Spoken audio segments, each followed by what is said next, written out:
Hello, എല്ലാവർക്കും നമസ്കാരം. ഇന്നത്തെ നാസ്തയാണ് ഇഡ്ഡലിയും പൊട്ടുകടല ചട്നിയും. പൊട്ടുകടലയും തേങ്ങയും മല്ലിയിലയും ഒരു ചെറിയ കഷ്ണം ഇഞ്ചി, ഉള്ളി, ഉപ്പ്, പച്ചമുളക് അതൊക്കെ ചേർത്ത് അരച്ചതാണ്. നല്ല ടേസ്റ്റാണ് ഇഡ്ഡലീൻ്റെ കൂടെ. നല്ല സോഫ്റ്റ് ഇഡ്ഡലിയാണ്. എന്താ പറയുക, പൂ പോലത്തെ ഇഡ്ഡലി എന്ന് പറയില്ലേ, അതുപോലെയാണ്. അപ്പോൾ ഞാനിന്ന് ഇതിൻ്റെ റെസിപ്പി ഒന്നല്ല പറഞ്ഞിരുന്നത്. എന്നാലും ആ പൊട്ടുകടല ചട്നി എന്ന് പറയുമ്പോൾ എല്ലാവർക്കും പെട്ടെന്ന് അറിയില്ല എന്നുള്ള രീതിയിൽ ജസ്റ്റ് ഒന്ന് പറഞ്ഞതാണ് അതെങ്ങനെയാണെന്നുള്ളത്. എനിക്കിന്ന് പറയാൻ തോന്നിയത് എന്താണെന്നറിയോ, പിന്നെ നമ്മൾ വീട്ടിൽ അമ്മമാരല്ലേ മിക്കവാറും ഉണ്ടാക്കുന്ന ഇഡ്ഡലി ഉണ്ടാക്കി ഡൈനിങ് ടേബിളിൽ കൊണ്ടുവയ്ക്കുന്നു, എല്ലാവരും കൂടി ഇരുന്ന് കഴിക്കുന്നു, അങ്ങനെയൊക്കെയല്ലേ സാധാരണ പോകുന്നത്. അപ്പോൾ എന്ത് ചെയ്യണമെന്നറിയോ, ഒരുപാട് ആൾക്കാർ പറയുന്നത് കേട്ടിട്ടുണ്ട്, വീട്ടിൽ കുട്ടികൾക്ക് പിന്നെ ഒന്നും ഭക്ഷണം ഉണ്ടാക്കാൻ അറിയില്ല, അല്ലെങ്കിൽ വേറെ ഒരു പണിയും ചെയ്യാൻ അറിയില്ല, സ്കൂളിൽ പോന്ന് കോളേജിൽ പോന്ന് പിന്നെ പഠിക്കുന്നു മാത്രം, അല്ലാണ്ട് ഒന്ന് വീട് അടിച്ചു വാരാനോ അല്ലെങ്കിൽ അവരവരെ തുണി കഴുകാനോ അല്ലെങ്കിൽ അവരവർക്കുള്ള ഭക്ഷണം ഉണ്ടാക്കാനോ ഒന്നും അറിയില്ല എന്ന്. അപ്പോൾ അതൊരു ചെറിയ കുട്ടികളാകുന്ന സമയത്ത് കുഴപ്പമില്ല അല്ലേ, അവരെ കൊണ്ട് നമ്മൾ അവർക്ക് അതിൻ്റെ പ്രായവും ഇല്ല, അപ്പോൾ അവരെ കൊണ്ട് എടുപ്പിക്കണമെന്നുമില്ല. അപ്പോൾ വലിയതാകുമ്പോൾ പെട്ടെന്ന് ഒരു ദിവസം നീ ഇന്ന് രാവിലത്തെ നാസ്ത ഉണ്ടാക്കുക എന്നൊക്കെ പറഞ്ഞാൽ അവർ പോയി ഉണ്ടാക്കണമെന്നില്ല. അപ്പോൾ കൊച്ചു കുട്ടിയായിരിക്കുന്ന സമയത്ത് തന്നെ നമ്മൾ കൊച്ചുങ്ങൾ നടന്നു തുടങ്ങുന്ന പ്രായത്തിൽ തന്നെ നമ്മൾ അതിനുള്ള ശീലം തുടങ്ങണം എന്ന് പറയുമ്പോൾ ചിലവർക്കെല്ലാം അതിശയം ഉണ്ടാവും. അപ്പോൾ കൊച്ചുങ്ങൾ നടന്നു തുടങ്ങുന്ന അല്ലെങ്കിൽ വർത്തമാനം പറഞ്ഞു തുടങ്ങുന്ന പറഞ്ഞ് മനസ്സിലാകുന്ന സമയം തൊട്ട് തന്നെ നമ്മൾ ഓരോന്നായിട്ട് ചെറുതായി ശീലിപ്പിക്കണം എന്നാണ് ഞാൻ പറയുന്നത്. ഇനിയുള്ള കാലത്തൊക്കെ അങ്ങനെയാണ് നമ്മൾ ഓരോ കാര്യങ്ങൾ പഠിക്കേണ്ടത്. പണ്ട് നമ്മൾ കൂട്ടുകുടുംബമായതുകൊണ്ട് എല്ലാം കണ്ടു അറിഞ്ഞും ഒക്കെ പഠിക്കുമല്ലോ. ഇപ്പം അതിനുള്ള അവസരങ്ങളൊന്നും ഇല്ലാത്തതുകൊണ്ട് നമ്മൾ വേറെ ഒരു രീതി സ്വീകരിക്കണം എന്നാണ് ഞാൻ പറയുന്നത്.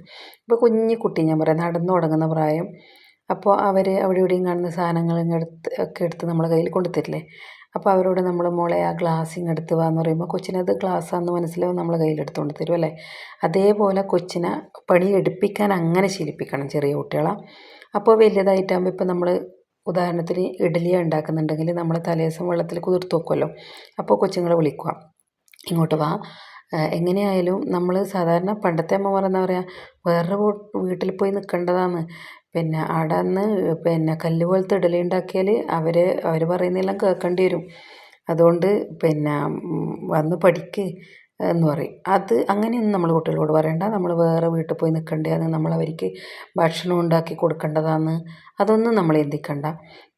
പിന്നെ അത് നമ്മളെ ഒരു എന്താ പറയുക, ജീവിതത്തിൻ്റെ ഒരു ഭാഗമാണ് കല്യാണം കഴിയലും വേറെ വീട്ടിൽ പോലും എന്നുള്ളത്. പക്ഷേ കുട്ടികളോട് അങ്ങനെയല്ല പറയേണ്ടത്.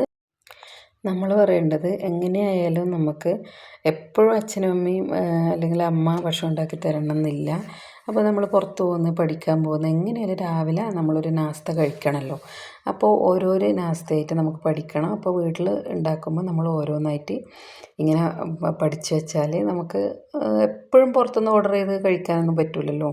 അങ്ങനെ നമ്മൾ കുട്ടിക്ക് അതിനെപ്പറ്റിയൊന്നും ഒരു ഭാവി കാര്യങ്ങൾ ചിന്തിക്കുക, നമ്മൾ ഭാവിയിൽ ഇനിയിപ്പം നാളെ അമ്മയില്ലെങ്കിൽ നമ്മളെങ്ങനെ ഭക്ഷണം കഴിക്കുക, അതൊന്നും അവർ ചിന്തിക്കുന്നില്ലല്ലോ. അവർ പഠിക്കുന്ന അവരെ കാര്യങ്ങൾ നോക്കുന്ന അങ്ങനെയല്ലേ ചെയ്യുള്ളൂ. അപ്പോൾ കുട്ടികൾക്ക് അതറിയില്ല. ശരിക്കും പേരൻസ് തന്നെയാണ് അത് ഓർമ്മിക്കേണ്ടത്.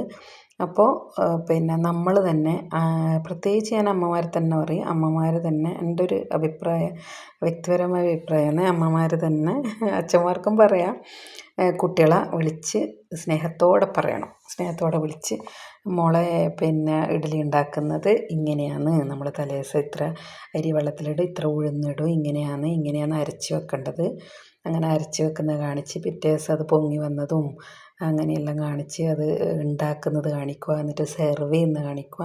അങ്ങനെയൊക്കെ കണ്ടുപഠിക്കാതെ കുട്ടികളാണെങ്കിൽ, ഇതൊക്കെ കണ്ടുപഠിക്കുന്ന കുട്ടികൾ ഇഷ്ടം പോലെ ഇപ്പോഴും ഉണ്ട്. അല്ലാതെ കുട്ടികളാണെങ്കിൽ നമ്മൾ വിളിച്ചിട്ട് ഇതൊക്കെ പറഞ്ഞ് തന്നെ, നമ്മൾ കോളേജിലും സ്കൂളിലൊക്കെ പഠിക്കുന്ന കാര്യങ്ങൾ സ്കൂളിൽ നിന്ന് ടീച്ചേഴ്സൊക്കെ ഇതുപോലെ പഠിപ്പിച്ചു തരുന്നില്ലേ, അതുപോലെ നമ്മൾ കൊച്ചുങ്ങളെ പഠിപ്പിച്ചെടുത്തു കഴിഞ്ഞാൽ ഭാവിയിൽ കുട്ടികളെ എന്ത് കാര്യമായാലും, ഇപ്പം ഒരു കല്യാണം കഴിഞ്ഞ കാര്യം തന്നെ ഞാൻ പറയാം, എങ്ങനെയായാലും ഇപ്പം നടക്കുന്നുണ്ടല്ലോ കല്യാണങ്ങളൊക്കെ. അപ്പോൾ കല്യാണം കഴിഞ്ഞാൽ തന്നെയും ഏറ്റവും പ്രധാനം ഭക്ഷണം തന്നെ. ഭക്ഷണത്തിൽ പോയാലാണ് മൊത്തം പോകുന്നത്. ശരിക്കും പറഞ്ഞാൽ നമ്മൾ നല്ല ഭക്ഷണം ഉണ്ടാക്കി കൊടുത്താൽ തന്നെ ആ ഒരു എന്താ പറയണ്ടത്, മനസ്സിലൊരു സ്നേഹം വരും. അപ്പോൾ നല്ല ഭക്ഷണമെല്ലാം ഉണ്ടാക്കി കൊടുത്താലാണ് ശരിക്കും നല്ല ദാമ്പത്യ ജീവിതം മുന്നോട്ട് പോവുക. അല്ലേ? നിങ്ങൾക്ക് എന്താ തോന്നുന്നത്? അഭിപ്രായം ഇടണേ. അപ്പോൾ നമ്മൾ അവർ പോലും അറിയാണ്ട്, മക്കൾ പോലും അറിയാണ്ട് അവരെ ഇങ്ങനെ ഓരോ കാര്യങ്ങളും നമ്മൾ മെല്ലെ മെല്ലെ പഠിപ്പിച്ചെടുക്കുക. അപ്പോൾ ഭാവിയിൽ അവർക്കും ഒരു ടെൻഷനില്ല, നമുക്കും ഇല്ല. അവർക്ക് പെട്ടെന്ന് ഒരു ദിവസം അടുക്കളയിൽ കയറി പിന്നെ എല്ലാ പണിയെടുക്കുക എന്ന് പറയുന്നത് അവർക്ക് ഭയങ്കര ബുദ്ധിമുട്ടായിരിക്കും. അപ്പോൾ നമ്മൾ തന്നെ നമ്മളെ മക്കളെ ഭാവി കളയുന്നതെന്ന് ഞാൻ പറയുന്നത്. അപ്പോൾ പ്രധാനപ്പെട്ട ഒരു കാര്യം തന്നെയാണ് ഭക്ഷണം ഉണ്ടാക്കാൻ പഠിപ്പിക്കുക എന്നുള്ളത്. എല്ലാവരും പറയും ഇപ്പം എല്ലാം യൂട്യൂബില്ലേ, അതിൽ നോക്കി ഉണ്ടായിക്കോളും. അതൊന്നും യൂട്യൂബിലൊന്നും നോക്കി ഉണ്ടാക്കലൊന്നും രാവിലെ തന്നെ മൊബൈൽ തൊട്ടാൽ തന്നെ സമയം പോയി. അതൊന്നും ഒരു പ്രാക്ടിക്കലായ കാര്യമല്ല. അപ്പോൾ നമ്മൾ വീട്ടിൽ നിന്ന് തന്നെ ചെറിയ ചെറിയ പണികളൊക്കെ പഠിപ്പിച്ച് എല്ലാം നല്ല എന്താ പറയണ്ടേ, നല്ല ഉത്തരവാദിത്തമുള്ള കൊച്ചുങ്ങളായിട്ട് നമ്മൾ തന്നെ വളർത്തേണ്ടത്. അങ്ങനെ ഓരോ കുട്ടികളെയും നമ്മൾ വീട്ടിൽ നിന്ന് വളർത്തുമ്പോൾ അങ്ങനെ ഒരു കുടുംബം നന്നാവും, അങ്ങനെ സമൂഹം നന്നാവും, രാജ്യം നന്നാവും, നാട് നന്നാവും, ലോകം നന്നാവും, അല്ലേ? അങ്ങനെ അതാണ് പറയുന്നത്.